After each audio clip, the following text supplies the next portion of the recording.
Krishna Hari Ram Krishna Shri Krishnaya Namo Namah Mukti Tani Spihajitu Kehi Bhakata Ganam Rakamai Maguh Bhakati সমস্ত কমনি নিজ ভকতৰ বৈশ্য ভজু হেন দেৱ যদুপতি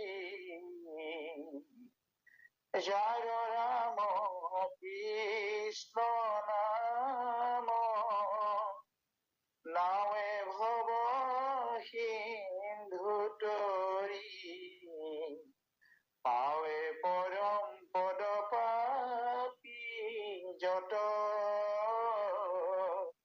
সদানন্দ সনাতন হেনয় কৃষ্ণ সদা উপাসকৰু হৃদয়ত ৰাম উপাসকৰু হৃদয়ত। আমি এতিয়া ঘোষাৰ মাজলৈ আগবাঢ়িছো। প্ৰভু সমস্তৰে শ্ৰীচৰণত সেৱা কৰি কৃষ্ণ কৃষ্ণ কৃষ্ণ হে ৰাম জড়তা পপীৰা মৰণ সময়ে কৰা হৰি কৃপা মোক তজু গুণ নাম শ্ৰৱণ স্মৰণ বচন গোচৰ ৰাম বচন গোচৰ কৃষ্ণ কৃষ্ণ কৃষ্ণ কৃষ্ণ কৃষ্ণ। আমাৰ শ্ৰদ্ধাভাজন আমাৰ এই প্ৰাৰ্থনা সভাৰ সঞ্চালিকাৰ আসন গ্ৰহণ কৰা এগৰাকী কৃষ্ণলৈ সেৱা জনাইছো। আৰু পাঠৰ আসনত থকা আমাৰ সকলোৰে পৰিচিত সুন্দৰ কণ্ঠৰ আমাৰ শিল্পীবৰ্গ বাপৰ চৰণলৈ সেৱা জনাইছো। লগতে ভক্তিসুধা সন্ধানী সত্ৰৰ সমস্ত বাপ বান্ধৱৰ চৰণলৈ আমি সেৱা নিবেদন কৰিছো। আপোনালোকে আমাক এই নামঘোষাৰ কিছু পৰ্যালোচনা কৰিবৰ কাৰণে দায়িত্ব দিছে। আমিও আপোনালোকৰ আদেশ শিৰোগত কৰি আপোনালোকৰ আদেশ হৃদয়ত প্ৰতিষ্ঠা কৰি আমি যি পাৰো আমাৰ মনৰ মাজত হৃদয়ৰ মাজত যিখিনি আছে সেইখিনি যোগেদি আমি কিছু পৰ্যালোচনা কৰিম বুলি আগবঢ়া হৈছে। ইয়াত কৰিবলৈ যদি আমাৰ নিশ্চয় অনেকখিনি অপৰাধৰ পৰা সমস্ত অপৰাধখিনি আপোনালোকে মৰিখন নকৰিলে আমাৰ বৰ্তান্ত নাই। সেই মহাপুৰুষৰ ৰচিত এভাগী ঘোষাৰ আপোনালোকৰ ভকত বান্ধৱৰ লক্ষ্য কৰি আমি সেৱা নিবেদন কৰিছো। ৰাম তুমি হৰি কৃপাময় বাহিৰত গুৰু ৰূপে অনুগ্ৰহ কৰি আছা মোক অন্তৰ্যামী গুৰু ৰূপে তাকে সত্য পৰামূৰ তজু নামে সদাগতি হওক ৰাম তজু নামে সদাগতি হওক। কৃষ্ণ কৃষ্ণ কৃষ্ণ কৃষ্ণ। জ্বৰ তাপ প্ৰিয়া মৰণ সময়ে কৰা হৰি কৃপা মোক তজু গুণ নাম শ্ৰৱণ স্মৰণ বচন গোচৰ হওক। আমাৰ যিকোনো আমি দেহ লাভ কৰিলে আমি এই বিকাৰকেইটা সদায় পাওঁ, থাকেই। আমাৰ কেতিয়াবা জ্বৰ হয়, কেতিয়াবা আমি তিনিটা তাপত কোনোবা এটা তাপত তাপিত হ'বলগীয়া হয়, ক'ৰবাত দুখ পাব পাৰোঁ, আঘাত পাব পাৰোঁ, বেমাৰ ব্যাধি হ'ব পাৰে, পীড়া আহিব পাৰে, আকৌ জৰা আহিব পাৰে, আকৌ মৰণৰ সময় আহি পৰিব পাৰে।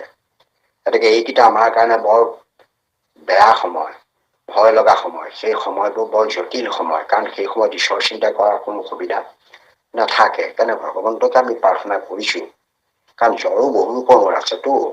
আমাৰ কয় নহয় যে এবিধ হৈছে নিত্য জ্বৰ, এবিধ বোলে পাল জ্বৰ, সেইটো কওঁতে কওঁতে বোলে বিশাল বিশাল জ্বৰো আছে। তাহানি এই শিৱ আৰু হৰিহৰৰ যুদ্ধ হৈছিল। ভগৱন্তই বোলে শিৱক জ্বৰবান মাৰিয়ে পেলাই দিছিল। মানে বিভঞ্জন নামৰ এখন জ্বৰবান মাৰি পেলাই শিৱক পেলাই দিছিল। বিভঞ্জন মানে আপোনালোকে ভাগৱতত পাব, বিভঞ্জন মানে তেওঁক পেলাই দিছিল। এই জ্বৰবান মানে তেওঁ যেনেকুৱাই জ্বৰ হৈ গ'ল যে তেওঁ মানে একদম কঁপি জাপি পৰি গ'ল। এনেকে এই যে জ্বৰ, প্ৰাণটো ভগৱন্তই সৃষ্টি কৰিছে। জ্বৰটো কি হয়, উত্তাপ বাঢ়ে, শৰীৰত কেতিয়াবা উত্তাপ কমে, ইয়াৰ কাৰণ থাকে, কিবা এটা কাৰণত সেইটো হয়। গতিকে আমাৰ মাজে মাজে শাৰীৰিক তেনেকুৱা ৰোগবিলাক হৈ থাকে। আৰু কিছুমান তাতে বৰ ভয়ংকৰ জ্বৰো কেতিয়াবা হয়, যিবিলাক জ্বৰত মানে আমি ক'লা জ্বৰ বুলি কওঁ বা ডাঙৰ জ্বৰ বুলি কওঁ, তেনেকুৱা ৰোগত মানুহ কেতিয়াবা বহুতে মৃত্যু মুখলৈ গুচি যায়। গতিকে এইবিলাক ক্ৰিয়া আমি পাই আছো সময়ে সময়ে। আমাৰ প্ৰায়ে বোলে আমাৰ আজি গাটো বেয়া লাগিছে, পানী লাগিছে, জ্বৰ, এইবিলাক আমাৰ হৈয়ে থাকে। সেইকাৰণে আমাৰ সেই সময়তো যাতে জ্বৰ হৈ আছে তেতিয়াও আমাৰ মনত নপৰা নাই এইটো ভাল হ'ব কেনেকে, গৰম পানী অকণ লাগে, আমুক লাগে, তামুক লাগে, ডাক্তৰ লাগে, এইবোৰহে ভাবলৈ আহি থাকে। কিন্তু আমাক মাধৱদেৱে কৈছে যাতে মোৰ যেতিয়া জ্বৰ হৈ থাকে সেই সময়ত তুমি কৃপা কৰা প্ৰভু, যাতে সেই জ্বৰৰ সময়তো তোমাৰ নামটোহে আহে যাতে মুখত, তোমাৰ নামহে যাতে লৈ থাকিব পাৰো, যাতে তোমাৰ চিন্তা কৰিব পাৰো, তাৰ কৃপা কৰা। তাৰ পূৰ্ব মই কাইলৈ ভৌতিক দেহটোত কিবা এটা মোৰ ৰোগ হ'ব, বিকাৰ হ'ব, ক'ৰবাত দুখ পাম, তাৰপাছত আপোনাৰ মোৰ ক'ৰবাত আমাৰ ক'ৰবাত ভূমিকম্প হ'ব, হঠাতে ক'ৰবাত বানপানী হ'ব, চাৰিওফালে বতাহ ধুমুহা এফালৰ পৰা ভাঙি চিঙি দৌৰ মাৰিব, তেতিয়া আমাৰ মানুহবোৰ কিবা হৈ যায়। কাৰণ এইখিনিতে যদি প্ৰকাণ্ড যদি বতাহ ধুমুহা আহি যায়, ঘৰ দুৱাৰ ভাঙি চিঙি যায়, তেতিয়া মানুহবোৰ মানে কিবা হৈ যায় মানসিকভাৱে, কি কৰিম, ভুলৈ যাম, এনেকুৱা ভাৱ এটা হৈ যায়। তেতিয়া কিন্তু ভকতে কৈছে, ভগৱন্তৰ চৰণত প্ৰাৰ্থনা কৰিছে যে তেনেকুৱা এটা যদি সমস্যাও আহি যায়, তেতিয়াহ'লে প্ৰভু যাতে মই দৌৰা দৌৰি কৰি ফুৰো, কোনো কথা কওঁ যাতে তোমাৰ যাতে চৰণ চিন্তা কৰি থাকো, তোমাৰ নাম যাতে মনলৈ আহি থাকে, তাৰ প্ৰতি তুমি কৃপা কৰা। সেই তাপৰ সময়টো যাতে মই তেতিয়া কৰিব পাৰো, কাৰণ আমাৰ সেই সময়ত নাহে। কাৰণ সেইবোৰ সময়ত, তেনেকুৱা সময়ত আমাৰ ঈশ্বৰৰ নাম চাবলৈ মনত নপৰে, কাৰণ সেইটো আমাৰ এটা বিপদ সময়। সেই বিপদ সময়ত নামবিলাক মনলৈ আহিব নোখোজে, প্ৰিয়া এটা পালেও নাথাকে। সেইকাৰণে আমাৰ এই মানে যমৰাজায়ো, যমৰাজাৰ কি কয়, এই যেতিয়া আমাৰ অজামিলক যেতিয়া হেৰিয়ে ধৰিছিলে যমদূত সকলে, তাৰপাছত যমদূতৰ পৰা যেতিয়া বিষ্ণুদূতে তেওঁৰ পৰা আঁতৰাই ললে, আঁতৰাই অনাৰ পাছত যেতিয়া সেই যমদূতক মানে শিক্ষা দিবৰ কাৰণে বিষ্ণুদূত সকলে এই জ্ঞানটো দিছে যে জ্বৰত তাপক্ৰিয়া মৰণৰ সময়, তাৰমানে তুমি জ্বৰত কি কয়, পৰে বা পিছলে সৰ্পে বা দংশয়, জ্বৰত তাপে প্ৰিয়া কৰে, এতে কতে যদি হৰিনাম লয় যম যাতনা কৰে। একদম দৰকাৰী কথা। কাৰণ হৰিনাম ললে যেতিয়া প্ৰিয়াটো হেনো কমি যায়, শৰীৰৰ যিটো প্ৰিয়াটো কমি যায়, আপুনি ৰূপটো উপশম লাভ, কাৰণ ঈশ্বৰৰ নাম বা ঈশ্বৰৰ স্মৰণলৈ মনটো গুচি যোৱাৰ লগে লগে সিফালে প্ৰিয়াটো নিজে নিজে কমি যায়। আপুনি যদি বেছিকৈ যদি ঈশ্বৰ চিন্তাত মনটো লগাই দিব পাৰে, তেতিয়াহ'লে আপোনাৰ এইফালে প্ৰিয়াটো ক্ৰমান্বয়ে কিছু দেৰি যদি আপুনি সেইটোৰ পৰা মনটো আঁতৰাই দিব পাৰে, তেতিয়াহ'লে ৰোগটো নিজে নিজে উপশম হৈ গুচি যাব পাৰে।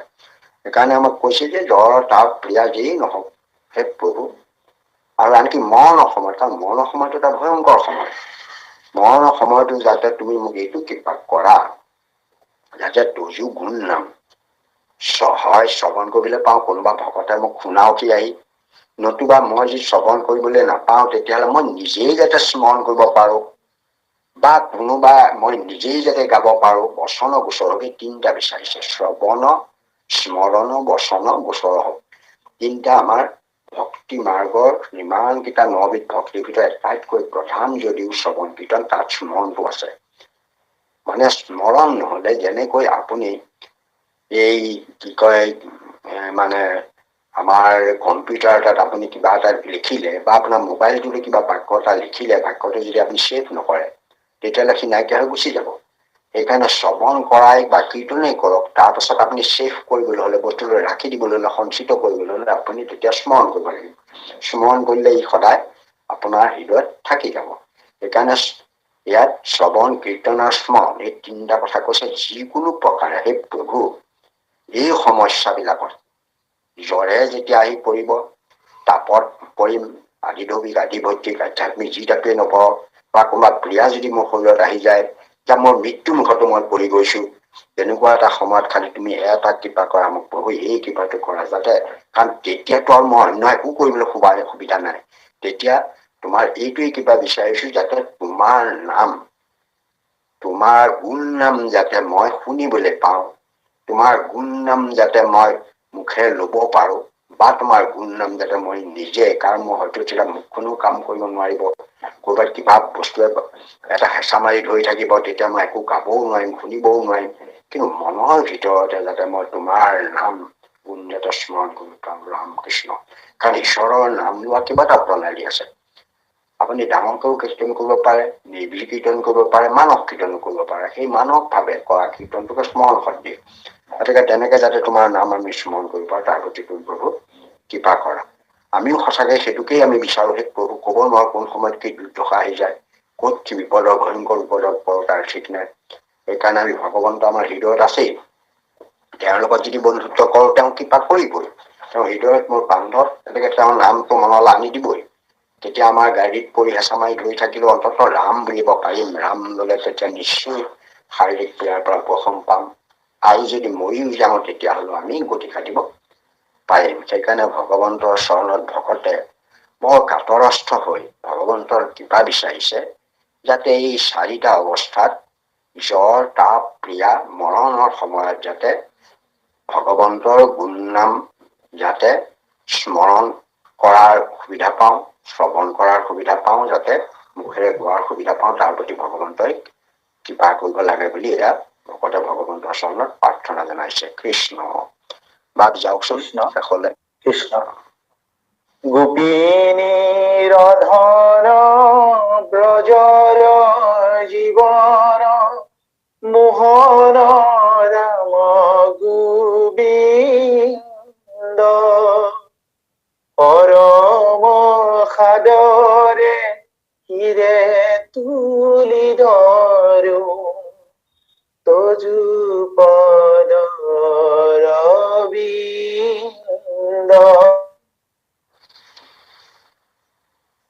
কৃষ্ণ বিন্দ। কৃষ্ণ কৃষ্ণ কৃষ্ণ কৃষ্ণ কৃষ্ণ কৃষ্ণ। এতিয়া ভগৱন্তক গোপিনীৰ ধন বুলি কৈছে, আৰু ব্ৰজবাসীৰ জীৱন বুলি কৈছে।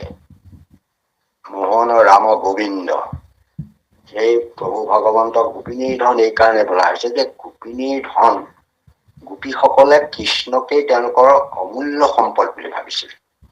বাকী ঘৰ দুৱাৰ সা সম্পদ এই বস্তুবোৰ প্ৰতি গোপিনীসকলে বা গোপীসকলে কোনো বিচৰা নাছিল, সেইবোৰ চব সমস্ত এৰি থৈ গুচি গৈছিল। আপোনালোকে এনেকে চাওক, দেখিছে নহয়, কৃষ্ণ দৰ্শনে বিমোহিত হৈ লয় যতেক পুৰ যুৱতী।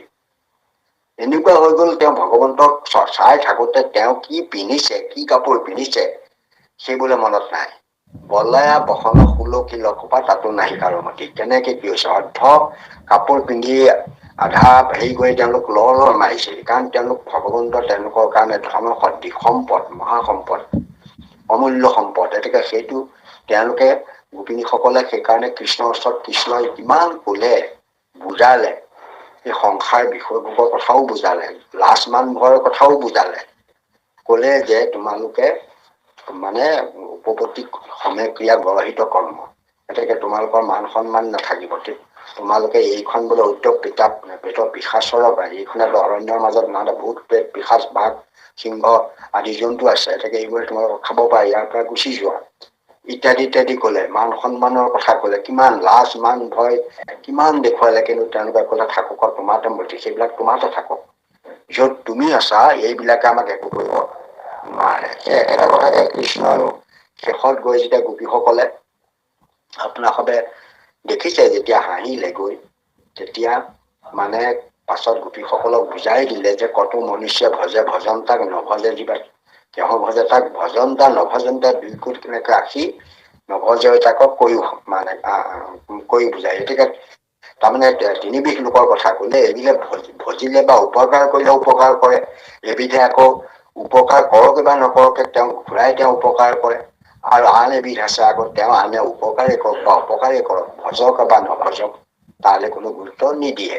গতিকে এই কথা পাছত কৃষ্ণকে সেইখিনি তাত আছিলে বুলি, সেই 3 নম্বৰ গুণটো আছিলে বুলি গোপীসকলে ভাবিছিল আৰু গোপীসকলক কৃষ্ণই বুজাই দিছিল কেনেকে কি হয়। সেইখিনি আপোনালোকে পাইছে যে মানে এবিধ আছে, মানে চাৰিবিধ আছে বুলি ক'লে এই মানে ভজা নভজা দুইটাকে মন্দিৰে চাৰিবিধ আছে বুলি ক'লে।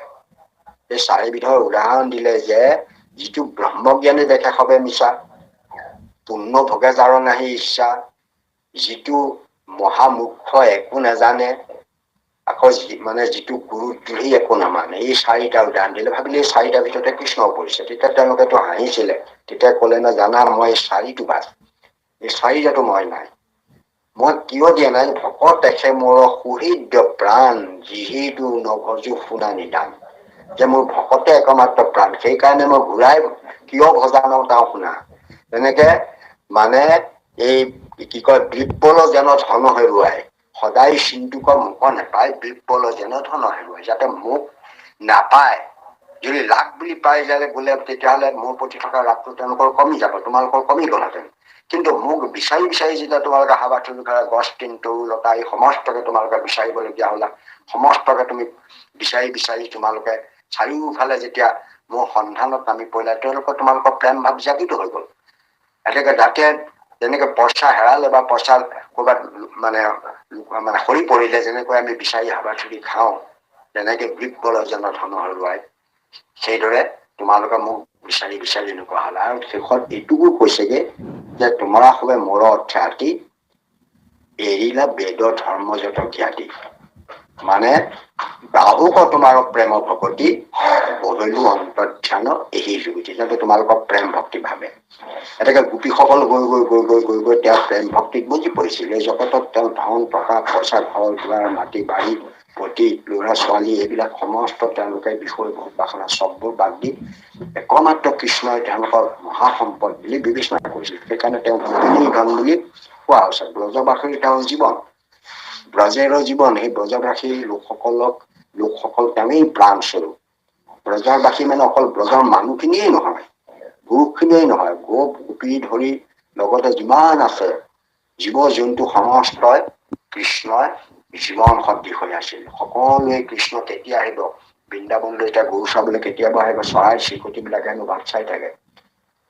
আহিলেই তেওঁলোকে হেনো সুন্দৰ সুন্দৰ গীতেৰে তেওঁক আদৰণি জনায়। এতেকে জীৱ জন্তু সকলোৱে কৃষ্ণক ভাল পাইছিল। ব্ৰজৰ জীৱন স্বৰূপ আৰু মোহনৰ ৰাম গোবিন্দ, তেওঁক মদন মোহন বুলি কোৱা হৈ যায়। মদনকো তেওঁ মহিব পাৰিছে কাৰণে তেওঁৰ নাম মদন মোহন। মদনে সকলোকে মহিব পাৰে। যিজন মদন কামদেৱৰ কথা আপোনালোকে পাইছে, সেই কামদেৱে হেনো সকলোকে মহিব পাৰে। কামদেৱে মানে ব্ৰহ্মাকো যিটো মানে মহিব পাৰে, ব্ৰহ্মা শিৱ আদি সকলোকে তেওঁ মানে কামদেৱে পৰাজয় কৰিছে। তাহানি হৰমোহনৰ দিনত শিৱক কামদেৱে কেনেধৰণে তেওঁ লঘু লাংখনা কৰিছিল আপোনালোকে দেখিছেই। ব্ৰহ্মাকো সেয়া কেনেকুৱা কৰিছে জানে, যিজন ব্ৰহ্মাই নিজৰ দুহিতাকে খেদি ফুৰিছিল, এনেকে ব্ৰহ্মাকো তেনেকুৱা অৱস্থাৰ সৃষ্টি কৰিছিল কামদেৱে। ইন্দ্ৰ আদি দেৱতাৰ কথাটো নকওঁৱেই, সমস্ত মানে বৃহস্পতি আদি লোককো কামদেৱে ধৰ্ষণ কৰিব পাৰিছিল, এনেকুৱা অৱস্থাৰ সৃষ্টি কৰিছিল। কাকো তেওঁ এৰা নাই। কামদেৱ পৰাজয় হৈছে কৃষ্ণৰ ওচৰত, কামদেৱ পৰাজয় হৈছে মাত্ৰ ৰামৰ ওচৰত। ৰামক কামদেৱে পৰাজয় কৰিব নোৱাৰিলে, যিটো কাৰণে ৰামচন্দ্ৰ একত্ৰ পত্নীব্ৰতটো ৰক্ষা কৰি থাকিবলৈ সমৰ্থ হল। এয়া কৃষ্ণৰ ওচৰত সেই কামদেৱ পৰাজয় হৈছে। এই কাৰণে কৃষ্ণ হল মদন মোহন। মদনকো মোহিব পাৰে কাৰণে কৃষ্ণক মদন মোহন কৰে। এতিয়া ইয়াত কৈছে যে তেওঁ মদন মোহন কৃষ্ণ, তেওঁক ৰাম বুলিছে, তেওঁ গোবিন্দ। গতিকে তুমি তোমাৰ চৰণৰ ধূলি আমি অতি সাদৰেৰে, অতি আনন্দেৰে, অতি মৰমেৰে, অতি শ্ৰদ্ধাৰে মই তোমাৰ চৰণৰ ধূলি শিৰে তুলি ল'ব খুজিছো, চৰণ পদ্মৰ ধূলি। যাতে তুমি কৃপা কৰি আমাক তোমাৰ চৰণ তলত ঠাই দিয়া। পৰম সাদৰে শিৰে তুলি ধৰো তুজু পদ অৰবিন্দ। অৰবিন্দ মানে পদ ধূলি, অৰবিন্দ মানে পদুমকো কয়। অৰবিন্দ ৰোচন, ভগৱন্তৰ চৰণক অৰবিন্দৰ লগত অৰবিন্দ শব্দতে পদুম ফুলৰ আনটো নাম হল অৰবিন্দ। ইয়াত কিন্তু ভগৱন্তৰ চৰণৰ ধূলিকে অৰবিন্দ শব্দতে বুজাইছে। চৰণৰ ৰেণু, পদুমৰ যেনেকে ৰেণু থাকে, তেওঁ চৰণ পদ্মৰ ৰেণুকে বুজাইছে অৰবিন্দ। চৰণ পদ্মৰ ৰেণু, আমি তোমাৰ চৰণৰ পদ্মৰ ৰেণু শিৰে তুলি ধৰো অতি সাদৰ অতি শ্ৰদ্ধাৰে। তুমি তুমি গোপীসকলৰ ধনস্বৰূপ, ব্ৰজৰ জীৱনস্বৰূপ, তুমি মদন মোহন ৰাম, তুমি গোবিন্দ। গতিকে তোমাৰ চৰণ তলৰ ৰেণু আমাৰ শিৰত অতি সাদৰে অতি যত্ন কৰে তুলি ধৰিছো। সেই প্ৰভু তুমি কৃপা কৰা, তোমাক যাতে সদায় ভজি থাকিব পাৰো, তোমাৰ নাম লৈ থাকিব পাৰো, তোমাৰ চৰণ সেৱা কৰি থাকিব পাৰো, তোমাৰ সাধুখন লাভ কৰিব পাৰো, এনে কৃপা তুমি আমাক কৰা। এয়া ভগৱন্তৰ চৰণত ভক্তসকলে অতি কাতৰস্থ হৈ প্ৰাৰ্থনা নিবেদন কৰিছে। কৃষ্ণ, আমাৰ এতিয়া এই প্ৰাৰ্থনাটি ইয়াত শেষ হৈছে। কৃষ্ণ কৃষ্ণ নাম মহিমা। কৃষ্ণৰ পৰম নিৰ্মল চৰিত্ৰ, কথাৰ জৈত প্ৰকাশ, গংগাদি কৰি যত তীৰ্থ আছে, তৈতে হে কৰে নিবাস। ৰাম তৈতে হে কৰে নিবাস। কৃষ্ণ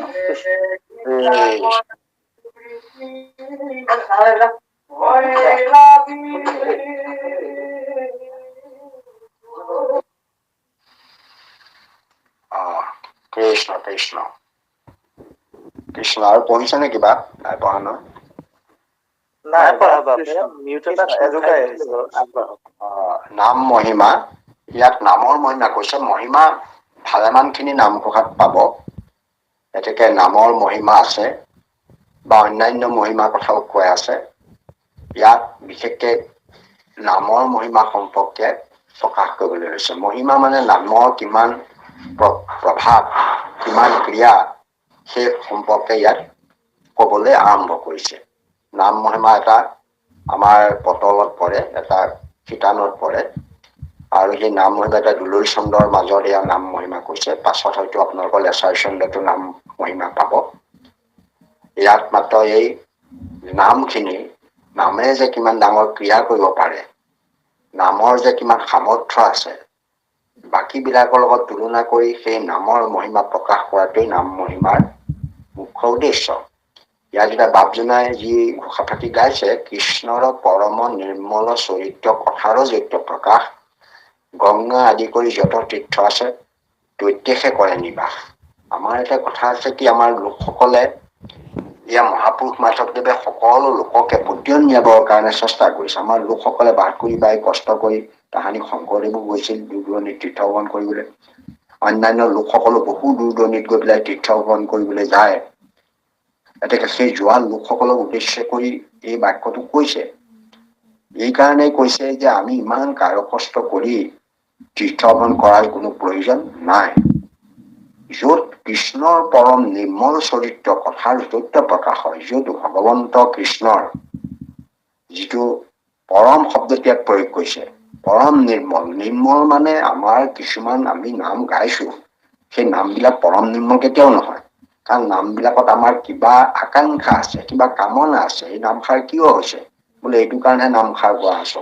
আৰু আমাৰ এটা কথাবিলাক দেখিছো, নাম প্ৰসংগ বা আদি অনুষ্ঠান বিলাকৰো আমি গৈ দেখিছো, আমি নিজে কেতিয়াবা অসুবিধাতে পৰো, তাত গৈ পেলাই প্ৰথমে মানুহখিনি বহি থাকে, খোৱা বোৱা কৰ কি কথা পাতি ফুৰিব ঠিক নাই। এতেকে মোৰ ধাৰণা মতে নাম প্ৰসংগ আদি অনুষ্ঠান হলে সেই স্থানত প্ৰথমে শাস্ত্ৰ ভাগি মেলি সেই শাস্ত্ৰ পাঠ তাৰ প্ৰতি চৰ্চা চলি থাকিব লাগে। অন্য কথাই যাতে তাত সোমাবলৈ সুবিধা নাপায়। আৰু সেই যিবোৰ কথা, সেই কথাবিলাকে বহুত সমস্যাৰ সৃষ্টি কৰে। কোনোবা আনৰ কথা ওলাই পৰিব, আন মানুহে ক'ত কি কৈছিলে সেইবোৰ কথা তাকো কোনোবাই তাত কোনোবাই মাত দিব, এতিয়া কৰোতে সমাজখনত আকৌ এটা ভেদাভেদৰ সৃষ্টি হৈ গুচি যায়। সেইকাৰণে পৰম নিৰ্মল আমাৰ নাম অনুষ্ঠান বিলাকতো নহয়। এইকাৰণেই নহয় যে তেনেকে অকল নামতে মজি সকলো লোক নাথাকে, অন্যান্য চিন্তা ভাৱনাৰ কথা বতৰাত মজি থাকে, খোৱা বোৱা আদি। সেইকাৰণে এইবিলাক ইয়াত সেইকাৰণে গুৰুত্ব দিছে যে কৃষ্ণৰ পৰম নিৰ্মল চৰিত্ৰ, কথাৰ জৈত্য প্ৰকাশ, গংগাদি তীৰ্থবোৰ তালৈহে আহিব। আমি ভাবি দিছো ক'ৰবাত নাম এষাৰ হৈ গৈছে আৰু ইয়াত গংগাদি তীৰ্থবোৰ চব ইয়াত এঠাইবোৰ ইয়ালৈকে বৈ আহিছে। এইটো সম্ভৱ কেতিয়াও নহয়, কাৰণ তাত নিৰ্মল ভাৱে হৈছে, সেইটো আমি চাব লাগিব। পৰম নিৰ্মলভাৱে তাত যদি ভগৱন্তৰ গুণ নাম লীলাজক চৰিত্ৰ একমাত্ৰ তাত শ্ৰৱণ কীৰ্তন হৈছে, তেতিয়াহ'লে আমাৰ তাত থাকিব, পৰম আনন্দ থাকিব, তাত সকলোৱে নামত মজি থাকিব, চিন্তা চৰ্চা কৰিব, তাত খোৱা বোৱা কথাবোৰ আহি নপৰে। গতিকে সেই তেনেকুৱা নিৰ্মল যেতিয়া য'ত চৰিত্ৰ হ'ব, সেইটো অৰ্থতহে কৈছে কৃষ্ণৰ পৰম নিৰ্মল চৰিত্ৰ কথাৰ য'ত প্ৰকাশ, য'ত সেইবোৰ কথাহে চৰ্চা হ'ব, আলোচনা হ'ব। তাত হেনো গংগা আদি কৰি যত তীৰ্থ আছে দৈত্যেষে কৰে নিবাস। ইয়া মহাপুৰুষ মাধৱদেৱে আমাক কৈছে যে সেই হৰিনাম কীৰ্তন নিৰ্মলভাৱে য'ত তেওঁৰ গুণ নাম লীলাজক চৰিত্ৰ শ্ৰৱণ কীৰ্তন হ'ব, সেই স্থানলৈ আহি অনেক প্ৰবাস কৰি হেনো গংগা আদি সমস্ত তীৰ্থ আহি তাতে হেনো নিবাস কৰে। গতিকে আমি তীৰ্থ ভ্ৰমণ কৰিবলৈ দূৰলৈ যাব নালাগে, ভকতক বিচাৰিয়ে তীৰ্থবিলাক আহে। আপোনালোকে সকলোৱে এটা কথা পাইছে, গংগাক আনিবলৈ যাওঁতেও সেইটো গংগাই নিজে সুধিছিল যে ভগীৰথে শকৰ বংশ উদ্ধাৰৰ কাৰণে যেতিয়া গংগাক আনিবলৈ গংগোত্ৰীত গৈ পেলাই যেতিয়া তেওঁ আনিবলৈ গ'ল, গৈ যেতিয়া তাৰমানে গংগাক ক'লে যে তোমাক নিবলৈ আহিছো, গতিকে তুমি আহা, তেতিয়া গংগাই কি ক'লে? গংগা শব্দটো হৈছে গম ধাতুৰ পৰা সৃষ্টি হৈছে, গমন কৰি আহিছিলে কাৰণে গংগা হৈছে। ভগৱন্তৰ চৰণত চৰণ ধোৱা সেয়া পাদুদক, গংগাক সেইকাৰণে বিষ্ণু পাদুদকী বুলি কোৱা হয়। কোনে ধুৱাইছিলে আপোনালোকে জানে? সেই গংগাৰ সৃষ্টি হোৱাৰ সময়টো হৈছে বামন অৱতাৰ। যেতিয়া ভগৱন্তই বামন অৱতাৰ লৈছিল, বামন অৱতাৰ লৈ আহি বলিক যেতিয়া তিনিপদ ভূমি বিচাৰিছিলে, প্ৰথমত এয়া জানি মৰ্ত্যত দিলে, পাতালতো দিলে, এপদ স্বৰ্গত দিলে। শিপত দিবৰ কাৰণে তেওঁ ক'তো ঠাই নেপায়, তেওঁৰ চৰণ হেনো আকাশতো যোৱা নাছিল। আকাশত যি সেই চৰণে গৈ গৈ গৈ গৈ যি চাৰিওফালে আৱৰি ৰখা ব্ৰহ্মদিব্যৰ আঘাত আনিছিলেগৈ, তাৰ পৰা হেনো ব্ৰহ্ম জল তাৰ পৰা নিগৰি আহিছিলে, ব্ৰহ্মাই হেনো কমণ্ডলত ধৰি ৰাখিলে আৰু ভগৱন্তৰ চৰণ তেওঁ ধুৱাইছিল। সেই ধুৱাৰ যিটো পাদুদক, সেইখিনি চৰণৰ ৰঙা পদ্ম হেৰি লাগি সেইখিনি তললৈ বৈ আহিছিলে, আৰু শিৱই শিৰ পাতি ধৰি শিৰ দি পেলাই তাৰ যিটো গতিবেগটো ৰোধ কৰি দিলে, চাৰি ধাৰা হৈ বৈ গ'ল, আৰু সেয়া আহি আমাৰ এটা ধাৰা ইয়াত গংগা হৈছে বুলি শাস্ত্ৰীয় বৰ্ণনাবিলাকত পোৱা যায়। গতিকে ভগীৰথে আনিবলৈ গৈছিল, নমা আনিবলৈ যাওঁতে সেয়া গংগা দেৱী বুলিলত শুনা বাপু ভগীৰথ হৰিব সবাৰ পাপমণি, মই কেনেমতে শুদ্ধি হৈ গৈ নাজানা সুবুদ্ধি কহি কহি হাৰ নিৰ্ণয়। যে গংগাদেৱে কৈছে যে মই বাৰু গৈ সমস্ত পাপ হৰণ কৰিম, গতিকে মোৰ পাপবোৰ মইতো মূল্যন হৈ যাম, তেতিয়া মোৰ পাপটো কোনে হৰণ কৰিব? কোনে মোৰ পাপখিনি নাইকিয়া কৰি দিব? কাৰণ মইতো লেতেৰা হৈ যাম, গতিকে মই লেতেৰা হৈ থাকিলে আনক পবিত্ৰ কেনেকৈ কৰিম? তেতিয়া শুনি ভগীৰথ পাছে গংগাক বুলিলে পাছে শুনাম আৰু বচন আমাৰ, নকৰিবা তুমি দৰ দজোপাত নিৰন্তৰ সাধু সবে কৰিব সংহাৰ। গতিকে সাধুসকলে হেনো এই গংগাদি তীৰ্থবিলাক পবিত্ৰ কৰিলে। সেইকাৰণে মহাপুৰুষ গুৰুজনা মাধৱদেৱ আদি মহা ভক্ত সমস্ত বোলে তীৰ্থত তেওঁলোক পবিত্ৰ হবলৈ যোৱা নাই, তীৰ্থক পবিত্ৰ কৰিবলৈহে গৈছিল। সেয়া আপুনি ভাগৱতে পাব। স্বয়ং যুধিষ্ঠিৰ মুখেদি এই কথাকেইটা প্ৰকাশ পাইছে। বিদুৰক তেওঁ সেইটোৱে সম্ভাষণ কৰিছিলে। বিদুৰ যেতিয়া তীৰ্থ ভ্ৰমণ কৰি আছিলেগৈ মহাভাৰতৰ যুদ্ধৰ সময়ত, যুদ্ধ শেষ হ'ল, যুধিষ্ঠিৰে ৰাজ্যভাৰ পালে, তাৰ পাছতে বিদুৰ আহিছে, বিদুৰক আদৰি আনিবলৈ গৈছে। আদৰি আনিবলৈ যাওঁতে বিদুৰ খুৰাক সেৱা জনাই যুধিষ্ঠিৰে সুধিছে যে কোনো ক্ষেত্ৰত তীৰ্থভূমি অতকাল ফুৰা ভূমি কেনমতে মিলিল আহাৰ, জানিলো তোমাক পায়া, তীৰ্থকে পবিত্ৰ ভৈল তীৰ্থৰ সাজিলা উপকাৰ। পাতকীৰ সংস্পৰ্শত মহা তীৰ্থজত হোৱা এটি পাপত মলিন, কৃষ্ণক হৃদয়ে লোৱা ভকতে পৰশে গয়া, তাৰ পাপ হৈ ক্ষীণ। গতিকে ভকতেহে তীৰ্থবোৰ হেনো পবিত্ৰ কৰে। তেনেহেন গংগা আদি তীৰ্থ আমাৰ বহুত আছে ভাৰতবৰ্ষত, বহু তীৰ্থ আছে। সেই তীৰ্থবোৰ গ্ৰহণ কৰিবলৈ লোকসকল যায়, তাত পবিত্ৰ হবলৈ যায়। কিন্তু ইয়াত আমাৰ মাধৱদেৱে কৈছে যে তোমালোকে কোনো তীৰ্থলৈ যোৱাৰ প্ৰয়োজন নাই। যদি তোমালোকে প্ৰভু ভগৱন্তৰ কৃষ্ণৰ পৰম মংগল নিৰ্মল গুণ নাম লীলাজক চৰিত্ৰ যদি একান্তভাৱে তোমালোকে শ্ৰৱণ কীৰ্তন কৰা, গংগাদি সমস্ত তীৰ্থ আহি তাতে প্ৰবাহমান হৈ তাতে প্ৰৱেশ কৰি থাকিব, তাতেই থাকিব, তাতেই নিবাস কৰিবহি। সেইকাৰণে আমাৰ ভকতসকলে ঈশ্বৰৰ নামত যি প্ৰিয়, নাম সমস্ত তীৰ্থতকৈ শ্ৰেষ্ঠ, সমস্ত তীৰ্থতকৈ যে নাম শ্ৰেষ্ঠ, সেই কথাটো ইয়াত মাধৱদেৱে প্ৰতিপন্ন কৰিছে। গতিকে নামহে আমি ল'ব লাগে, তীৰ্থত গুৰুত্ব দিব নালাগে। সেইটোৱে আমাৰ শংকৰদেৱক সোধোতেও নৰনাৰায়ণ ৰজাই শুনি আছো গংগা আদি কৰি নামানে একো তীৰ্থ। শংকৰদেৱে এনেকুৱা যুক্তিকেই দিছিল যে মানে য'ত কৃষ্ণৰ গুণ নাম চৰিত্ৰ য'ত প্ৰকাশ হৈ থাকে তাতেই গংগা আদি মানে সমস্ত তীৰ্থ আহি অনেক প্ৰবাহ কৰি সেই স্থানতে মানে আহি পেলাই প্ৰকাশ হৈ থাকে। গতিকে এয়া তেওঁ ভাগৱতৰ উদ্ধৃতি দি শাস্ত্ৰৰ উদ্ধৃতি দি পেলাই তেওঁ ৰাজসভাত পতিয়ন নিয়াইছিল যে গংগাদী তীৰ্থলৈ যোৱাৰ কোনো প্ৰয়োজন নাই। এনেকে ইয়াতো মহাপুৰুষ মাধৱদেৱে আমাৰ ভক্তসকলক কৃপা কৰি নামৰ মহিমা ইয়াত ব্যক্ত কৰিছে যে ঈশ্বৰৰ নামৰ ইমানেই মহিমা যে তীৰ্থতকৈও য'ত নাম প্ৰকাশ হয় তাত তীৰ্থবোৰ তালৈ বৈ আহে। গতিকে তীৰ্থবোৰ নিজে নিজে বৈ আহে, তীৰ্থলৈ যোৱাৰ প্ৰয়োজন নাই। খালি নাম নিৰ্মল গুণ নাম লীলাজক চৰিত্ৰৰ নাম হ'ব লাগিব, পবিত্ৰ হ'ব লাগিব, নিষ্কাম নাম হ'ব লাগিব, তেতিয়া তালৈ গংগাদী তীৰ্থসমূহ নিজে নিজে তালৈ বৈ গুচি আহিব। কৃষ্ণ বাপ যাওকচোন পিছৰ ঘোষালৈ। কৃষ্ণ কৃষ্ণ। শ্ৰী ৰাম ৰাম ভকত জনৰ মহাধন হীৰা বিত্ত সংসাৰ সাগৰ তাৰ দুৰ্গ পাৰ শ্ৰীৰাম নামে নিশ্চিত ৰাম শ্ৰীৰাম নামে নিশ্চিত। কৃষ্ণ কৃষ্ণ কৃষ্ণ কৃষ্ণ। এয়া আমাৰ ভকতসকলৰ কাৰণে মহাধন হীৰাবিদ বুলি কৈছে। এইটো বৰ সৰু শব্দ নহয়। মহাধন শব্দটো কৈছে, হীৰা বুলিও কৈছে, বিত্ত বুলিও কৈছে।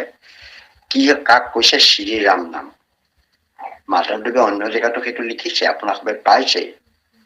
ৰাম নাম অমূল্য ৰতন হৰি হৰি, ৰাম নাম সম নাহি ধন ৰাম ৰাম। এয়া ৰাম নাম হেনো অমূল্য ৰতন, ৰাম নাম মহাধন বুলি কৈছে। গতিকে ইয়াতো সেই কৈছে যে ভকতসকলৰ কাৰণে ভগৱন্তৰ শ্ৰীৰাম নাম, ভগৱন্তৰ নাম ৰাম নাম ইমানেই মূল্যৱান যে ইয়াৰ লগত হীৰাৰ তুলনা নাহে, কোনো সম্পদৰ তুলনা নাহে, কোনো ধন টকা পইচাৰ তুলনা নহয়। ভকতসকলে সেই নামক এইবিলাকতকৈ বেছি গুৰুত্ব দিব লাগিব। নাম এটা অমূল্য সম্পদ। শ্ৰীৰাম নাম ভকত জনৰ মহাধন হীৰাবিধ, ইয়াৰ লগত তুলনা কৰিছে। আমাৰ যেনেকৈ সেই মানুহজনে নামটো যে ৰাম নামৰ মহিমাৰ কথাটো যেনেকৈ সুধিছিল, যেনেকৈ গুৰুজনাই কলে যে তুমি সদায় পুৱা গধূলি ৰাম নাম লৈ থাকিবা, ৰাম নাম লৈ থাকিলে তোমাৰ সমস্তখিনি মন প্ৰফুল্ল হৈ থাকিব, ভক্তি বাঢ়িব, ঈশ্বৰৰ চিন্তা তুমি কৰিব পাৰিবা আৰু তোমাৰ সমস্ত পৰিয়ালৰ মংগল হ'ব। পিছে তেওঁ সেই তত্ত্ব কথাটো শুনি তেওঁ আহি ৰাস্তাত কিন্তু তেওঁ গুৰুৰ প্ৰতি এটা বেয়া ভাৱে আহে যে যিজনৰ ওচৰত এবছৰ ধৰি শিকিলো তেওঁ গৈ পেলাই অকল এটা কথাহে মোক কলে যে পুৱা গধূলি ঈশ্বৰৰ নাম ৰাম নাম লৈ থাকিবা। আকৌ ইফালে দেখিলে কোনোবা মগনি এটা আহিছে ৰাম ৰাম কৈ আহিছে, কোনোবা তাই গা ধুবলৈ ঠাণ্ডা পানীত গা ধুই উঠি পেলাই সেয়া ৰাম ৰাম কৰি ফুৰিছে, কোনোবাই খোজ কৰিবলৈ যাওঁতে ৰাম ৰাম কৰিছে। সকলো মানুহৰ মুখত ৰাম নামটো চলি আছে, এইটো আকৌ ইমান গোপন তত্ত্ববিত্ত কেনেকে হ'ল? সেইকাৰণে তেওঁ সংশয় হৈ গুৰুজনৰ ওচৰত আকৌ ঘূৰি আহিলত গুৰুজনাই কলে যে বাৰু হ'ব, কথাটো মই বুজি পাইছো, তুমি খালি এটা তেওঁক চকচকীয়া বৃত্ত দিলে, অৰ্থাৎ এটা হীৰাৰ এটা তেওঁ মানে এই কি কয় এই মুকুতা দিলে, এনেকুৱা ধুনীয়া বস্তু দিলে, উজ্জ্বল বস্তু এটা তেওঁ দিলে, এইটো গৈ পেলাই বজাৰত তুমি বোলে সুধি চাবাগৈ যে কোনে কিমান দাম দিয়ে, কাকো কিন্তু নেবেচিবা। গতিকে তেওঁ ফালৰ পৰা সুধি গ'ল, কোনোবা এজনীয়ে ক'লে 10 টকা দিম মোৰ ল'ৰাই খেলিব পাৰিব, কোনোবাই ক'লে মই দোকানত থৈ দিম মই 20 টকা দিম, কোনোবাই ক'লে মই 50 টকা দিম।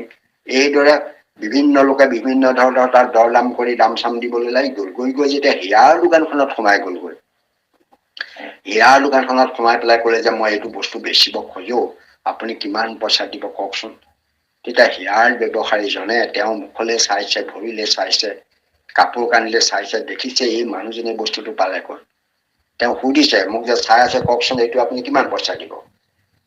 তেতিয়া সেই হীৰাৰ মানে অলংকাৰৰ যিজন গৰাকী তেখেতে ক'লে যে মই এইকাৰণে চাইছো যে আপোনাৰ নিচিনা মানুহজনে এনেকুৱা বস্তুটো পালে ক'ত, আমি আচৰিত হৈ গৈছো, কাৰণ এইটো আমি পোৱা নাই আজিলৈকে, ইমান ধুনীয়া বস্তু আপুনি ক'ত পালে।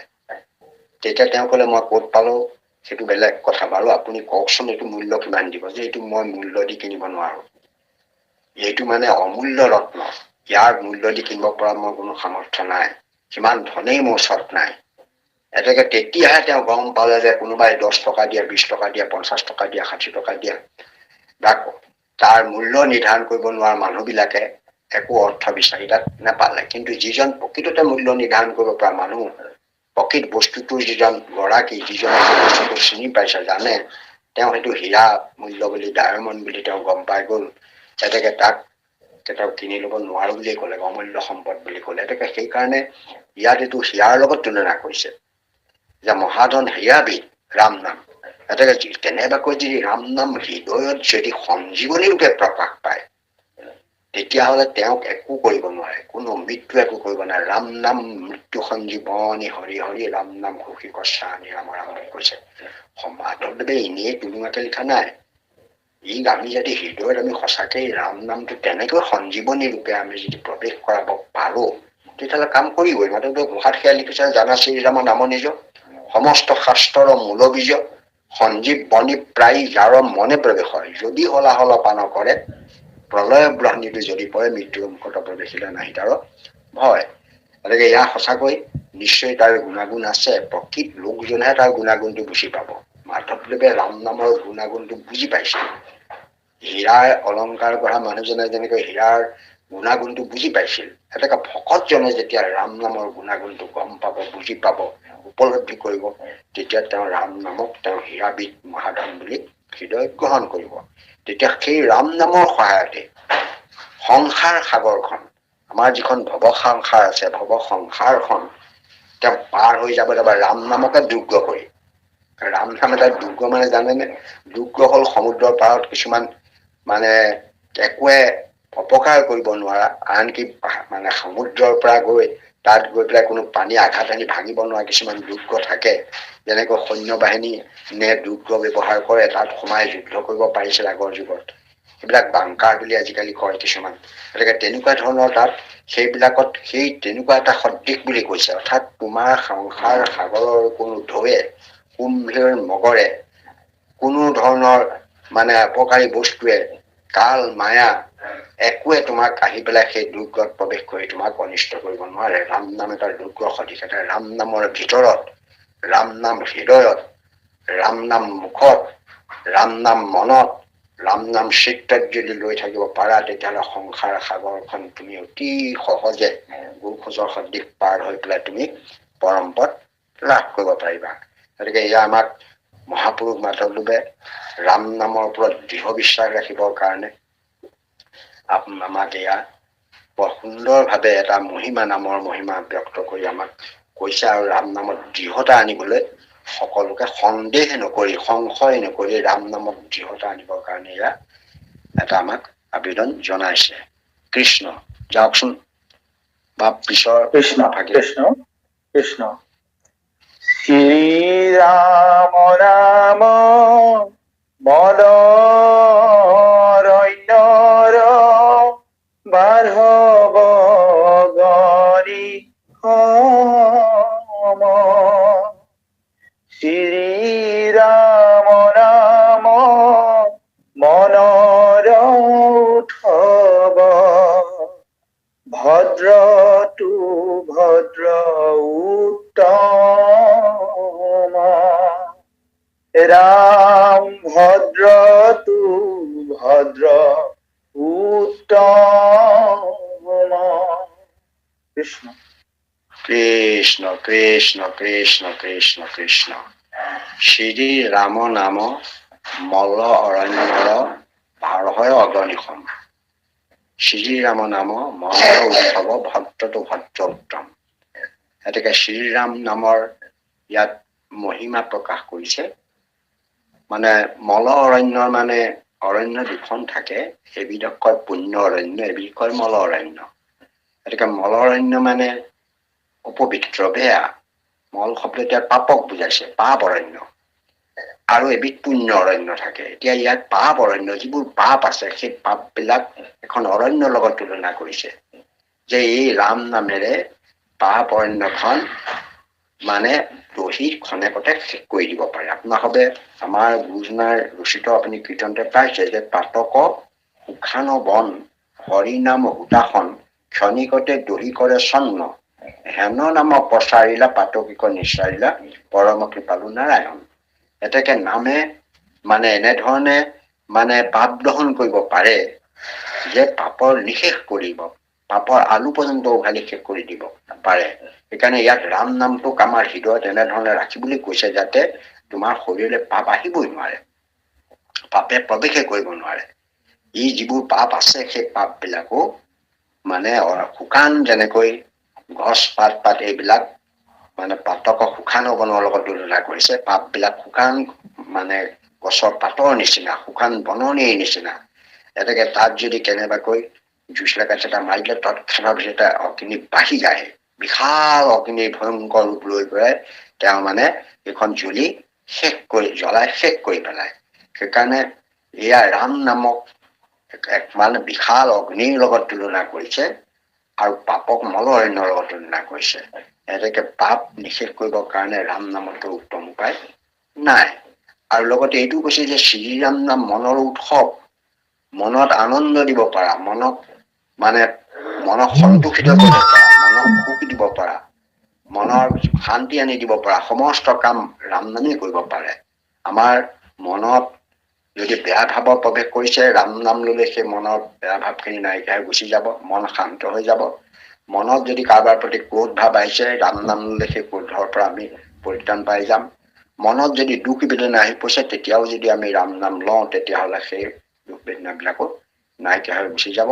সেইকাৰণে ৰাম নামৰ ভদ্ৰটো ভদ্ৰ উত্তম বুলি কৈছে। ভদ্ৰ শব্দটো মানে সাধুসকলক কৈছে, সন্তসকলক কৈছে, সেইসকল হেনো ভদ্ৰ। ভদ্ৰ সমাজৰটো ভদ্ৰ, যে সাধু সন্ততকৈ উত্তম ৰাম নাম।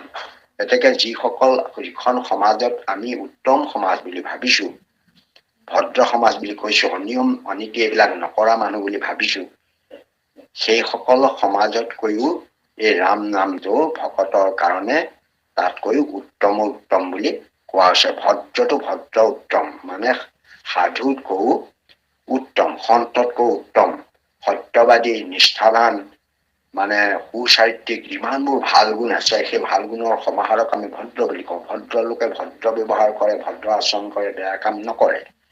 এইটো আমাৰ সকলোৱে জানো, আমি তেওঁলোকক ভদ্ৰ বুলি কওঁ। ভদ্ৰ মানে সমাজৰ সাধু সন্ত মহন্ত এইসকলক একেলগে ভদ্ৰ সমাজ বুলি কোৱা যায়, বা সুধী সমাজ বুলি কোৱা যায়। এতেকে এই সুধী সমাজৰ ভিতৰত তো মানে এই ৰাম নামটো তাতোকৈ উত্তম বুলি কৈছে, ভদ্ৰ উত্তম। যে তাৰ মাজতো উত্তম, অৰ্থাৎ ৰাম নামে সকলোকে প্ৰকাশ কৰিব পাৰে, ৰাম নামে সকলোকে সন্তোষিত কৰিব পাৰে, আৰু সকলোকে পৰমানন্দ পৰ্যন্ত প্ৰদান কৰিব পাৰে আমাক। সেইকাৰণে ৰাম নামত গুৰুত্ব দিবলৈ এয়া মহাপুৰুষ মাধৱদেৱে গুৰুত্ব দিছে। কাৰণ ৰাম নামটো অতি সুকোমল, অতি সুকোমল, পৰম মংগল সবে মনত পৰে। দুগুটি অক্ষৰৰ ৰাম নাম, শ্ৰীৰামৰ নাম অমিয়া মাধুৰী জুৰে, অতি সুকোমল পৰম মংগল সবে মনত পৰে। ৰাম নাম লবলৈ মানে যিকোনো মানুহে ক'ব পাৰে। এজন মানুহক আমি কৃষ্ণ বুলি সৰু ল'ৰা এটাক ক'বলৈ গ'লে সি অকমান দিগদাৰ পায়, কাৰণ তাৰ দাঁত ওঠত শব্দটো লাগিব, তেতিয়া হয়তো নামটো ভালকে নোলাবও পাৰে। কিন্তু হৰি আৰু ৰাম এই নাম দুটা বৰ সুকোমল নাম। সেইকাৰণে মহাপুৰুষ মানে শংকৰদেৱে এই তেওঁ মানে কি কয় নিম্নবসিদ্ধ ভকতি প্ৰতিপদ কৈছে যে মানে মোৰ দুগুটি নাম, ভগৱন্ত কৃষ্ণৰ মুখেদি কৈছে, মোৰ দুগুটি নাম, এক হৰি এক ৰাম, স্মৰে আকৌ মহাপাপী হৈ 60,00,000,000,000 জন্ম যত পাপ কৰি আছে, সবাৰ মন এটা লাগে জুই। অতি সৰল, অতি সহজ, অতি সুকুমল। যিকোনো মানুহৰ মুখত ৰোগ থাকিলেও, কথা কব নোৱাৰিলেও, কণ্ঠত অসুখ থাকিলেও ৰাম আৰু হৰি বোলাত অসুবিধা নহয়। হৰিটোত অকমান টান হলেও ৰামত আৰু টান নাই, অতি সুকুমল। সেইকাৰণে আমাৰ ভক্তসকলক কৈছে যে ৰাম নামটো একেবাৰে হৃদয়ৰ মহা সম্পদ কৰি সদায় আমি ল'ব লাগে, যাতে মুখত ৰামটো আহি যায়, তাৰ প্ৰতি যত্ন ল'ব লাগে। আৰু এই ৰাম নামে আমাৰ মনত আনন্দ দিব, শান্তি দিব, মনত সুখ দিব। আমি পৰমানন্দ সুখ লাভ কৰিব পাৰিম। ইয়াতকৈ আৰু ভদ্ৰ বা উত্তম বস্তু আৰু জগতত নাই। সেইকাৰণে ৰাম নামৰ প্ৰতি আমি লতিপ্ৰীতি কৰিব লাগে, ৰাম নামত মজিবলৈ চেষ্টা কৰিব লাগে। সৰ্বক্ষণতে ৰাম নাম যাতে আহি থাকে তাৰ প্ৰতি আমি সদায় সচেতন হৈ থাকিব লাগে। আৰু আমাৰ সঞ্চালিকাই আমিও আপোনাসৱৰ সমস্ত বাপ বান্ধৱ আই মাতৃ চৰণলৈ সেৱা নিবেদন কৰিছো। আপোনাসৱে আজ্ঞা কৰিলে আজ্ঞাপৰ ভক্তি আপোনালোকৰ আশেষ আৰু আদেশ দুয়োটাকে শিৰোগত কৰি মহাপুৰুষ মাধৱদেৱৰ বিৰচিত এই নামঘোষা শাস্ত্ৰৰ প্ৰথমতে কেইটিমান প্ৰাৰ্থনা কীৰ্তনৰ আমি ঘোষাৰ ওপৰত অলপমান সৰলীকৰণ কৰি ব্যাখ্যা আগবঢ়াই দিয়া হ'ল। ইয়াৰ পাছতো নাম মহিমা আৰু তিনিজোপামান ঘোষাৰ ওপৰত আলোচনা কৰা হ'ল। ইয়াকে কৰিবলৈ যাওঁতে আমাৰ নিশ্চয় ইয়াত ভাৱ ভংগী চিন্তা চৰ্চাৰ অপৰাধ ঘটিছে আৰু আমাৰ যিখিনি সৰলীকৰণ হয়তো শুদ্ধ নহবও পাৰে। ইয়াতো নিশ্চয় আমাৰ অপৰাধ হৈছে। যিখিনি অপৰাধ হৈছে সমস্ত অপৰাধখিনি আপোনাৰ মন্থন কৰি যদি কিবা আমাৰ ইয়াত ভুল হৈ গৈছে সেইখিনিও আপোনাকে শুধৰণ কৰি আপোনাসৱৰ চৰণ তলত ঠাই দি আমাক কৃপা কৰিব বুলি আপোনাসৱৰ চৰণ লৈ মহাপুৰুষৰ ৰচিত ভাষী ঘোষাৰে আশীৰ্বাদ হৈ কৃষ্ণ কৃষ্ণ কৃষ্ণ কৃষ্ণ প্ৰভু তুমি ভক্ত কল্পতৰু বাহিৰে ভিতৰে গুৰু তুমি বিনে নাহি মোৰ আৰু কৃপা কৰা হে হৰি চৰণত ৰক্ষা কৰি দিয়া মোক সেৱাৰ সহায় ৰাম দিয়া মোক সেৱাৰ সহায়। কৃষ্ণ জয় রাম, জয় নারায়ণ, জয় কৃষ্ণ, জয় জগৎগুরু শ্রীমন্ত শঙ্কর। হরি রাম কৃষ্ণ অপরাধ বিনাশন তজু নাম নারায়ণ জানি নামে পখিলু শরণে অনাগতি নাহি কে মরণে অপরাধ ক্ষমা কৰি তুমি দয়া ৰাখিল হৰি মোক ৰক্ষা কৰিছনে ৰাম মোক ৰক্ষা কৰিছনে কৃষ্ণ। হৰি ৰাম কৃষ্ণ শ্ৰীমন্ত শংকৰ হৰি ভকতৰ জানা যেন কল্পতৰু তাহান্ত বিনাই নাই নাই নাই আমাৰ পৰম গুৰু তাহান্ত বিনাই নাই নাই নাই আমাৰ পৰম গুৰু। কৃষ্ণ কৃষ্ণ হৰি ৰাম কৃষ্ণ কৃষ্ণ কৃষ্ণ কৃষ্ণ। পৰম কৃপালু ভক্তি সুধা সন্ধানী সত্ৰত উপবিষ্ট হৈ থকা মোৰ আজন্মৰ বাপাই সমস্ত আজি আপোনালোক খবৰ আজ্ঞা অনুযায়ী আমি এই মাধৱ পুৰুষৰ নামঘোষা কেইজোকামান আমি পাঠ কৰিলো আৰু আমাৰ হাজৰিকা প্ৰভুজনে ইয়াৰ ব্যাখ্যা আগবঢ়ালে। আমাৰ ইয়াতে জানি অজানিতে অনেকখিনি অপৰাধ হ'ব পাৰে, সমস্ত অপৰাধ মৰিখন অৰ্থে প্ৰভু ভগৱন্তৰ লগতে সেই প্ৰভু ভগৱন্তৰ স্বৰূপ আপোনালোক সমস্তৰে শ্ৰীচৰণত আমি সেই অভাৱ অৰ্পণ কৰিছো। কৃষ্ণ অপৰাধ মাৰ্জনা কৰিব প্ৰভু। কৃষ্ণ কৃষ্ণ কৃষ্ণ কোটি কোটি ঘূৰ অপৰাধনিতে কৰো মই দুৰাশয় হে হৰি মোক দাসহে নমানি ক্ষমিও কৃপাময় হে হৰি মোক দাসহে নমানি ক্ষমিও কৃপাময়। কৃষ্ণ